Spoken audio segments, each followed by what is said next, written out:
Сәлем достар, сіздермен бірге Альмира. Бүгін осындай ерекше күріш с подливом жасайтын боламыз.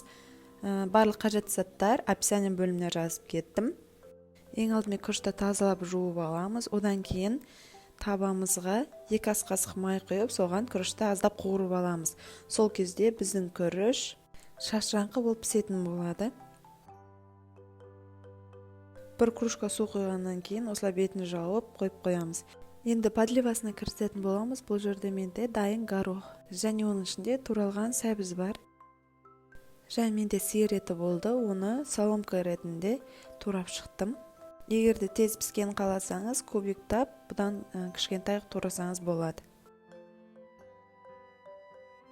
Пиязымызды да тураймыз, өте кішкентай, сақтаудың қажеті жоқ.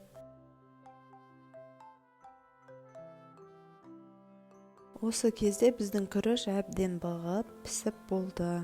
Бұны дайындап қоямыз.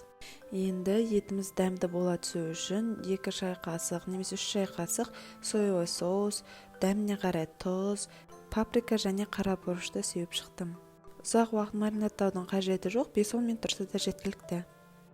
Қызып тұрған табамызға ең бірінші пиязымызды салып, қызарғанша қуырып аламыз. Оның үстіне жаңағы 5-10 минут маринатталған етімізді салып, тағы да қызарғанша қуырып алатын боламыз. Ешқандай тұздың қажеті жоқ, себебі маринаттағанда қосқан болатынбыз.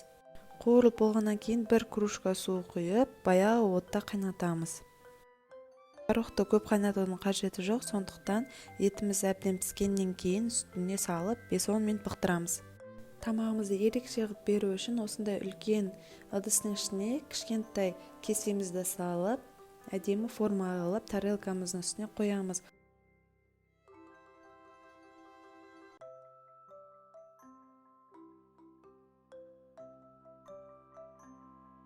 Ыдысқа күрішімізді орналастырғаннан кейін сол ойыққа подливамызды салып, бетін өз қалауыңызша укроп сепсеңіз болады, немесе кетчуп, майонез жақсаңыз да болады. Мен майонез жақтым.